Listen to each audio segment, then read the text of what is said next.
मैं सुरेंद्र कुमार आप सभी प्यारे छात्रों को प्रेम सर अलोली यूट्यूब चैनल पर हार्दिक स्वागत करता हूं। आप सभी बार बार एक क्वेश्चन लेके जोता चल रहे थे कि सर जोता है प्रेजेंट नहीं हो रहे हैं, सर अपना वीडियो नहीं डाल रहे हैं। इसकी मेरी खुद की जोता कुछ कारण थी जिसकी वजह से जोता है वीडियो नहीं बना पा रहे थे। लेकिन अब आप लोगों को ठीक उसी प्रकार जिस प्रकार हम स्टार्टिंग किए थे, शुरुआत में किए थे, लगातार वीडियो डाल रहे थे, उसी प्रकार वीडियो आप लोगों को मिलती रहेगी। तो हम लोग पिछले वीडियो में जो होता है संधि पढ़ रहे थे, और संधि में भी कौन सी संधि पढ़े थे? संधि की परिभाषा पढ़े थे, संधि के भेद के बारे में जाने थे, फिर स्वर संधि, व्यंजन संधि, विषय संधि के बारे में थोड़ा बहुत जाने थे, और स्वर संधि के भेद को लेकर चल रहे थे, जिसमें कि दीर्घ संधि, गुण संधि पढ़ा दिए थे। तो आज हम लोग पढ़ेंगे वृद्धि संधि। चलिए स्टार्ट करते हैं वृद्धि संधि। तो याद रखिएगा, स्वर संधि के तीसरा भेद का नाम वृद्धि संधि होता है। स्वर संधि के तीसरा भेद का नाम वृद्धि संधि होता है। सबसे पहले इसके लक्षण को जान लीजिए। लक्षण तो आप लोग समझते होंगे, क्योंकि आजकल जो होता लक्षण ही लक्षण दिखाई पड़ता है। कोई भी चीज देखिए, कोई भी चीज आया तो सबका लक्षण कुछ ना कुछ होता है। तो वृद्धि संधि का भी लक्षण है। लक्षण मतलब पहचान। इसकी पहचान है क्या? आई, यानी कहने का मतलब जो होता है डबल टिक्की। इसको डबल टिक्की आप कह दीजिए, डबल टिक्की कहिए, दो टिक्की हो गया। और उसके बाद हो गया दूसरा औ, औ, ये भी डबल टिक्की बोल दीजिए, ये भी डबल टिक्की हो गया। तो ये दोनों वृद्धि संधि की पहचान है। तो वृद्धि संधि में हम लोग एक चीज और जानेंगे, वर्ण सूत्र को जानेंगे। वर्ण सूत्र लिख देता हूं, वर्ण सूत्र ध्यान देते रहिएगा। वर्ण सूत्र, वर्ण सूत्र को ध्यान दीजिएगा। सबसे पहले एक चीज जानेंगे, अ या आ के बाद। मैंने क्या बोला? अ या आ के बाद। अ या आ के बाद। के बाद का मतलब प्लस। हिंदी व्याकरण में के बाद का मतलब क्या होता है? प्लस होता है। ए या आई, ठीक है ना? कहने का मतलब प्लस के ठीक पहले अ या आ हो, प्लस के ठीक बाद ए या आई हो, तो दोनों मिलके क्या बन जाता है? तो आई बन जाता है। तो इससे चार वर्ण सूत्र बनेंगे। क्या क्या चार वर्ण सूत्र बनेंगे? कैसे? तो नंबर एक देखिए, जानते हैं नंबर एक के बारे में। अ के बाद ए मिला देते हैं। नंबर दो में जानते हैं, अ में जोता है आई मिला देते हैं। नंबर तीन की बात जानते हैं, आ में ए मिला देते हैं। नंबर चार में जानते हैं, आ में आई मिला देते हैं। ये चारों जोता है ना, और प्लस ए के मेल से भी एक नया वर्ण आई बनेगा, और प्लस आई के मेल से भी एक नया वर्ण क्या बनेगा? आई बनेगा। यानी सभी जो होता है, ये चारों वर्ण सूत्र का एक ही नया वर्ण होगा, और वह वर्ण क्या होगा? आई होगा। क्या होगा? आई होगा, ठीक है, आई होगा। अब ये तो वर्ण सूत्र जो होता है पहली हो गई। सबसे पहले की जरूरत, ये पहचान के बारे में हम लोग जान गए, इसके बारे में जान गए, इसके बारे में जान गए, इसके बारे में हम लोग जान लिए। अब दूसरा देख लीजिए। दूसरा मैं बोलूंगा अ या आ के बाद, अ या आ के बाद यदि ओ या औ, ओ या औ, ओ या औ, अगर ये किसी भी तरह से मिलता है तो एक नया वर्ण क्या बनेगा? औ बनेगा। क्या बनेगा? औ बनेगा। नहीं, डबल टिक। डबल जो होता है टिक हो गया, इसको डबल टिक देख लीजिए, यहां भी है, यहां भी है। अब ध्यान दीजिएगा, इससे भी चार वर्ण सूत्र बनेंगे। सबसे पहले अ में जो होता है ओ मिलाइए, दूसरा अ में औ मिलाइए, तीसरा आ में ओ मिलाइए, और चौथा आ में जो होता है औ मिला दीजिए। तो एक नया वर्ण क्या बनेगा? एक नया वर्ण क्या बनेगा? तो औ बनेगा। एक नया वर्ण क्या बनेगा? तो औ बनेगा। क्या बनेगा? औ बनेगा। इसे आप लोग लिख लें।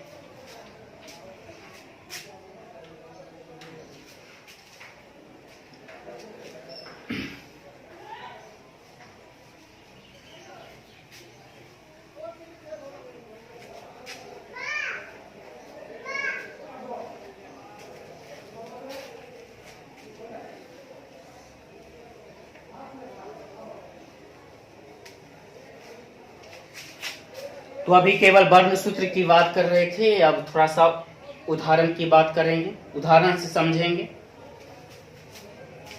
उदाहरण देख लीजिए। सबसे पहले 1 प्लस 1 की बात कर लेते हैं, या 1 प्लस 1, 1 प्लस एकम, 1 प्लस एकम की बात कर लेते हैं। अब प्लस के ठीक पहले आ जाइए, आप इसकी बात करेंगे। प्लस के ठीक पहले क्या है? तो क है। क का जब वर्ण विच्छेद कीजिएगा तो क हलन जोड़ अ है। और प्लस के ठीक बाद देखिए क्या है? ए है। तो बताइए ये दो वर्ण जो मिलेंगे हैं, इससे एक नया वर्ण क्या हो जाएगा? एक नया वर्ण आय होगा। आय होगा तो इस तरह देना पड़ेगा चिन्ह। तो बताइए ये दोनों खत्म होंगे कि नहीं होंगे? तो बोलिएगा सर ये तो पता चलता नहीं है। बिल्कुल सही बात है, ये पता चलता नहीं है। तो ये पता चलता, प्लस के ठीक बाद ये पता चलता। तो बताइए इसका मतलब ये क्या होगा? गायब होगा, इस पे पड़ जाएगा। तो बताइए क्या हो जाएगा? एक लिखें आई के या कम हो जाएगा। ठीक उसी प्रकार दूसरा ले लेते हैं।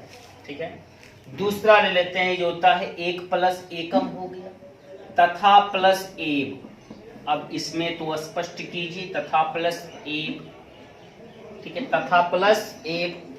अब थोड़ा सा ध्यान दीजिएगा, ये था पहले ही है, आ देख लीजिए, आ यहाँ ए, इसका मतलब ये आकर की मात्रा दोबारा नहीं लिखेंगे, ये भी एकर की मात्रा दोबारा नहीं लिखेंगे।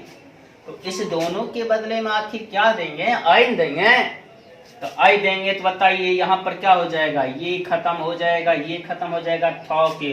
तो यहाँ क्या बन जाता? आइन बनता था। तो आई की मात्रा दे देते हैं इसको। तो क्या हो जाएगा? थौ पर देंगे तो क्या हो जाएगा? तथैव हो जाएगा। क्या हो जाएगा? तथैव। तीसरा देख लीजिए, सदा प्लस एब। अब बताइए सदा प्लस एब, तो बताइए यहाँ क्या है? आकर की मात्रा, यहाँ क्या है? ए। दोनों के मिलके क्या बनेगा? आई। तो आई की मात्रा किस पे डालेंगे? दोपन डालेंगे। तो बताइए क्या हो जाएगा? सदैव हो जाएगा। आप लोग एक चीज और जान के होंगे, जो मात्रा जो दी जाती है वह कहाँ दी जाती है? प्लस के ठीक पहले वाले वर्ण में दी जाती है। प्लस के ठीक पहले वाले वर्ण क्या है? दो है। प्लस के ठीक पहले वाले वर्ण कौन है? थौ है। प्लस के ठीक पहले वाले वर्ण कौन है? क। तो क पे दी जाती है। यहाँ क पे दी गई है, यहाँ थौ पे दी गई है, यहाँ दो पर दी गई है। कुछ उदाहरण लेते हैं दूसरे वर्ण सूत्र के बारे में जो होता है, जैसे महाजोर औषधि। महाजोर औषधि, आप बताइए महाजोर औषधि बात कर लीजिए। अब यहाँ बात करेंगे प्लस के ठीक पहले क्या है? आ है। प्लस के ठीक बाद क्या है? ओ। इसका मतलब ये दोनों गायब। ठीक है ना, क्योंकि यहाँ आ हो गया, यहाँ औ हो गया। आ प्लस औ के मेल से एक नया वर्ण क्या बनेगा? औ बनेगा। तो औकर की मात्रा बताइए कहाँ लगेगी? हौ पे लगेगी। तो बताइए क्या हो जाएगा? महौषधि हो जाएगा।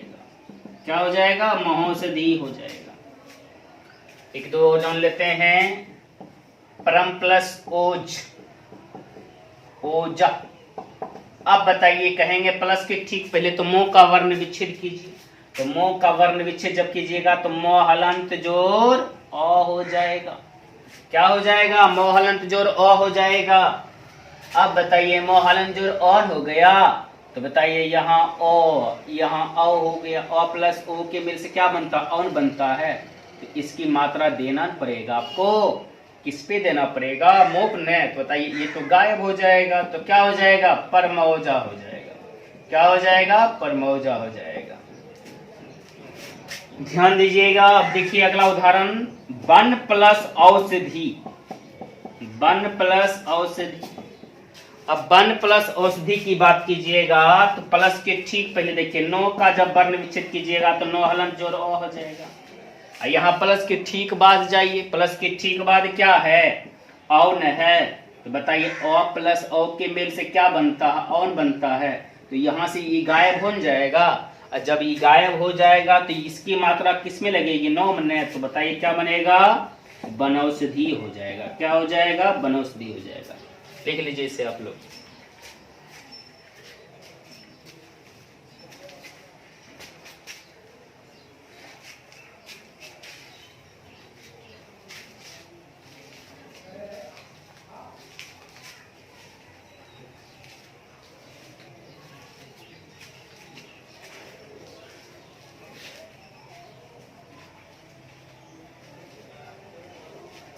आपसे अगर पूछा जाए कि वृद्धि संधि की पहचान कैसे, तो आप याद रखिएगा, सबसे पहले ये खोजिएगा, डबल टिक्की खोजिएगा। डबल टिक्की जहां मिल जाएगा ना वहीं से देखिएगा, अगर अलग हो रहा है वहीं से देख लीजिएगा, अलग हो रहा है तो समझ जाइए कौन सी संधि है ये कौन सी संधि है, तो बोलिएगा वृद्धि संधि है। कौन सी संधि है, तो वृद्धि संधि। ठीक है, और जरूर नहीं कि ये डबल टिक्की और भी किसी में मिल सकता, लेकिन हाँ खोजिएगा, पहले खोजिएगा फिर देखिएगा कहीं वहीं से उसका टुकड़ा नहीं हो रहा है, तो वृद्धि संधि है। अब चौथा संधि का नाम पढ़ा जाए, चौथा संधि हो जाता है आपका यन संधि। यन संधि, ठीक है। बहुत विद्यार्थी बोलता है सर इसमें तो बहुत दिक्कत होती है, कोई खास दिक्कत नहीं है। इसके पहले लक्षण को जान लीजिए। लक्षण मतलब क्या, पहचान को जान लीजिए। इसकी पहचान है य, ब, ल, त्र। अब ध्यान दीजिएगा, मेन चीज आप चलिए जो होता है य और ब को लेके ये होता है, ये ल और त्र के बारे में बताएंगे, तुरंत समझ जाइएगा।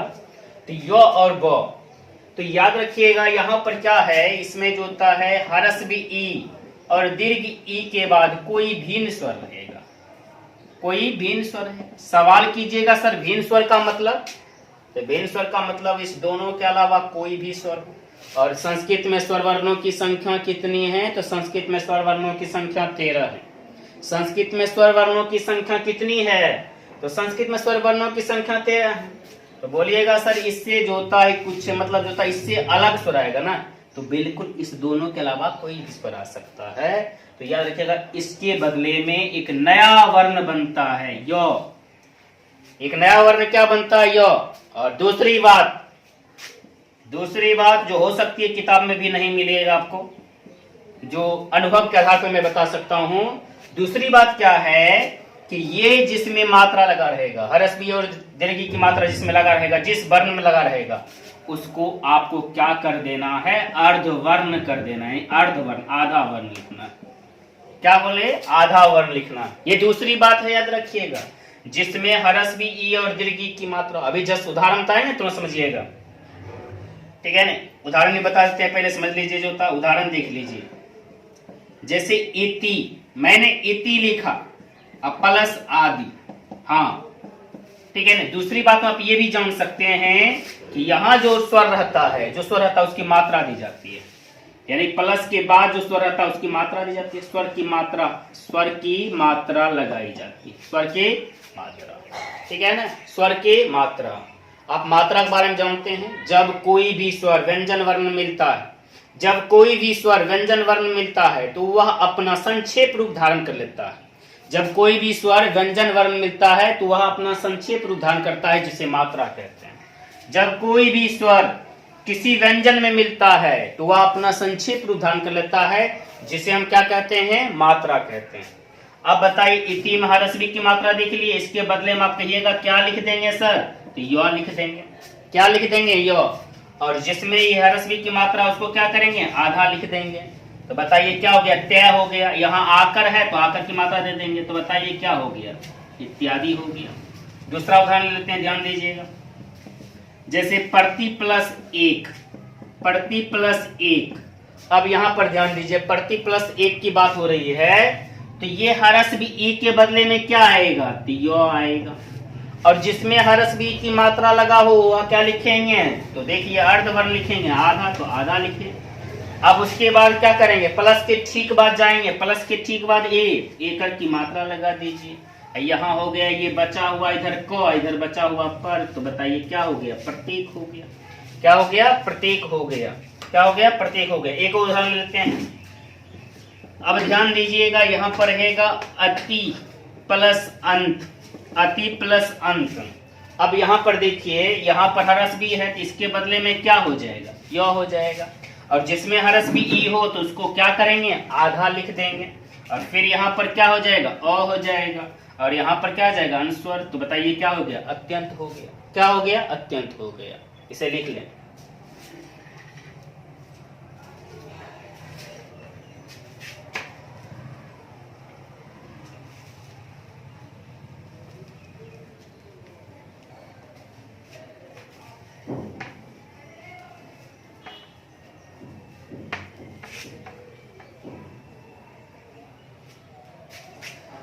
अब ध्यान दीजिएगा दूसरे वर्ण सूत्र में यम संधि में दूसरा सूत्र क्या कहता है, यदि प्लस के ठीक बाद, यदि प्लस के ठीक बाद ह्रस्व उ या दीर्घ उ की मात्रा दिखे तो दिख ही जाना चाहिए। तो चलिए ले लीजिए, देखिए यहां मैंने प्लस दे दिया तो प्लस के ठीक बाद देखिए किसकी मात्रा है, ह्रस्व की मात्रा है। कहता ह्रस्व या दीर्घ उ की मात्रा के बाद कोई भी भिन्न स्वर आए। भिन्न स्वर मतलब क्या, कोई भी अलग स्वर आ जाए। जैसे कि यहाँ आ देख लीजिए, तो ये ह्रस्व उ और आ दोनों अलग अलग स्वर है, क्योंकि ह्रस्व उ का एक समान स्वर होता है क्या, दीर्घ स्वर होता है। क्या होता है, दीर्घ स्वर होता है। जैसे देखिए ह्रस्व या दीर्घ उ के बाद, ह्रस्व या दीर्घ उ के बाद कोई भी भिन्न स्वर आए तो याद रखिएगा ह्रस्व उ और दीर्घ उ के बदले में ब लिखा जाता है। और ठीक उसी प्रकार में जिसमें ये मात्रा लगी रहेगी उसको क्या करेंगे, आधा लिख देंगे और यहाँ वाले मात्रा डाल देंगे, जो स्वर रहेंगे उसकी मात्रा होगी तो मात्रा डाल देंगे। तो सु प्लस आगतम कर देते हैं। अब मुझे एक चीज बताइए, इस ह्रस्व उ के बदले में क्या करते हैं हम लोग, ब देते हैं ना, तो ब डाल दीजिए। अब बताइए जिसमें ह्रस्व या दीर्घ की मात्रा था उसको क्या करते हैं, आधा लिख देते हैं। तो चलिए आधा लिख दिए। अब यहाँ जो भिन्न स्वर है तो भिन्न स्वर क्या है, आ है, इसकी मात्रा होती है तो आकर दे देते हैं। बाकी गतम लिख देंगे तो क्या हो जाएगा, स्वागतम। अब जैसा दूसरा ले लीजिए, अनु प्लस ए, अनु प्लस ए यानी जो होता है याद रखिएगा। अब यहाँ पर ह्रस्व की मात्रा है तो इसके बदले में क्या लिख देंगे, ब लिख देंगे।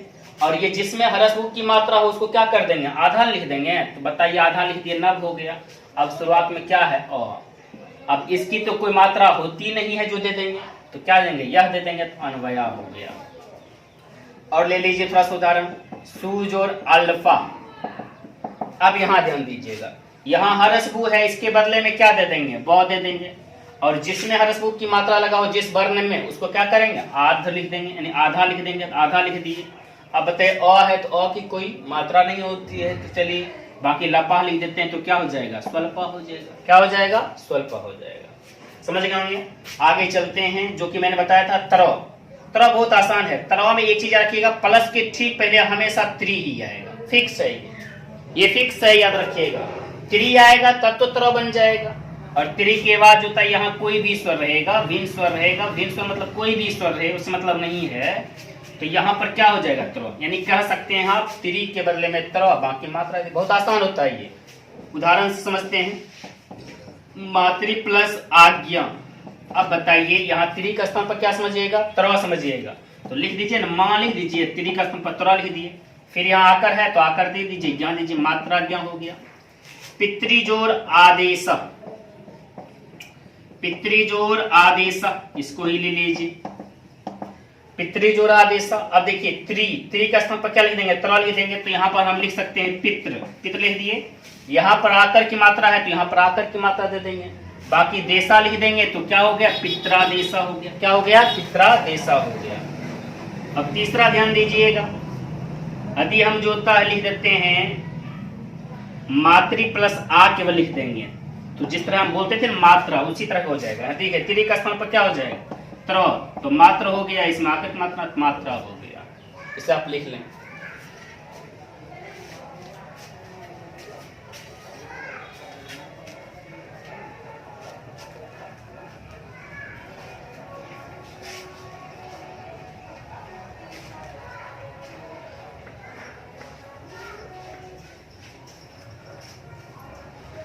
अब देखिए लॉ वाला जो नियम बोल रहे थे वो भी बहुत आसान नियम है, क्योंकि लॉ वाला में क्या रहेगा, पहला खंड में लिरी रहेगा, दूसरा में कोई भी भिन्न स्वर रहेगा तो भिन्न स्वर को दे देंगे। बाकी जो होता है लिरी के स्थान पर क्या हो जाएगा, लॉ हो जाएगा।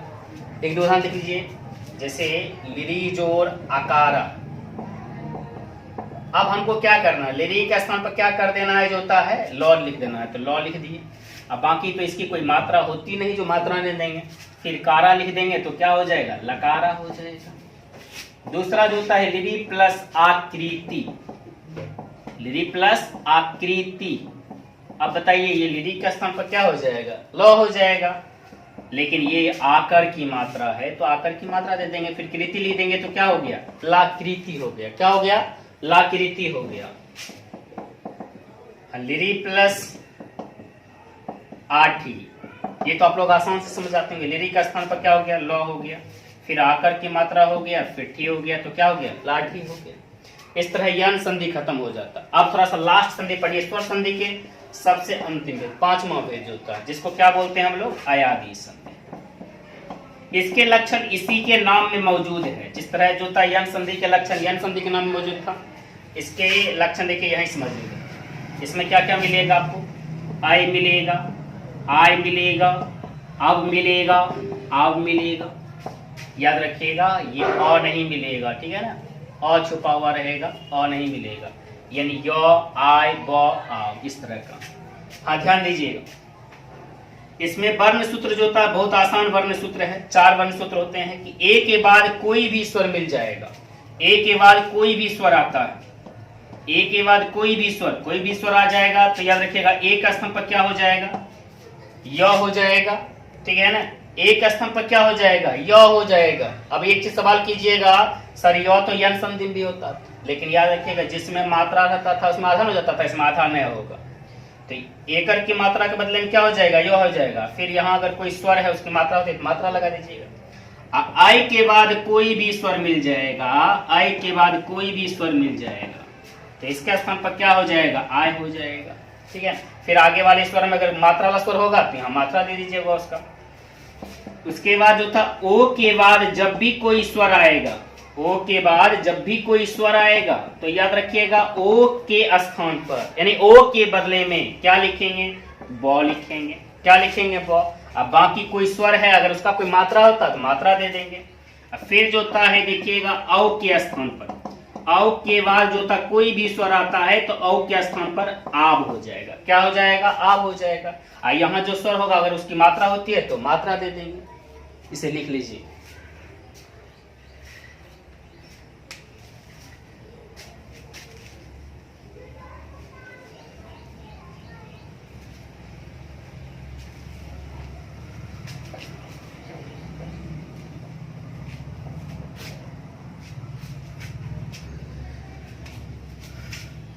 अब ध्यान दीजिएगा, समझिएगा। जैसे कि अभी जस्ट जो था आदि संधि की बात किए थे, ने प्लस अन, ने प्लस अन, नय प्लस अका,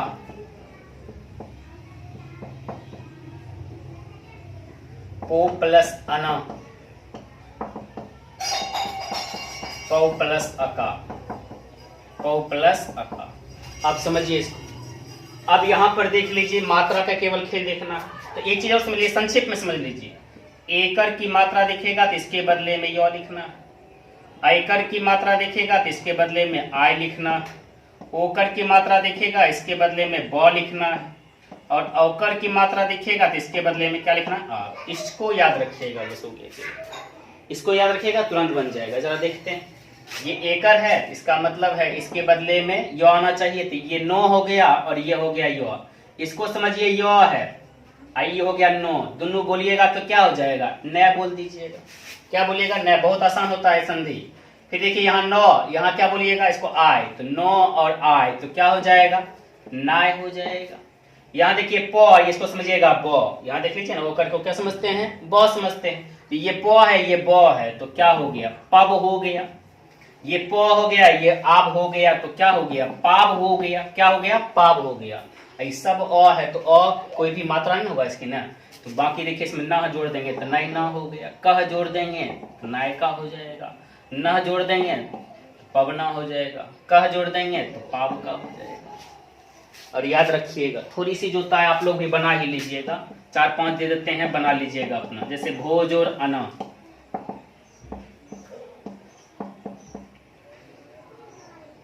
भोज और उका, भोज और इत्रा, भोज और इत्रा, रोज और अना, सरोज और अना। याद रखिएगा ये पांचों का जोता है, बिल्कुल जोता है। यहाँ क्या आंसर होना चाहिए, कौन सा शब्द होना चाहिए, लिख दीजिएगा, ठीक है।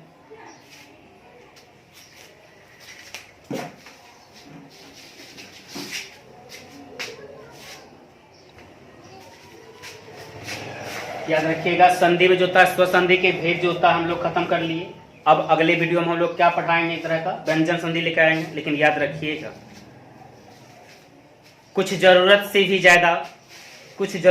ज़्यादा आपके काम हो जाती है, कुछ ज़रूरत से भी ज़्यादा आपके काम हो जाती है। आपके हाथ तो बेल आइकन पर ही रहती है, केवल जूता मेरे कहने के बाद दब जाती है।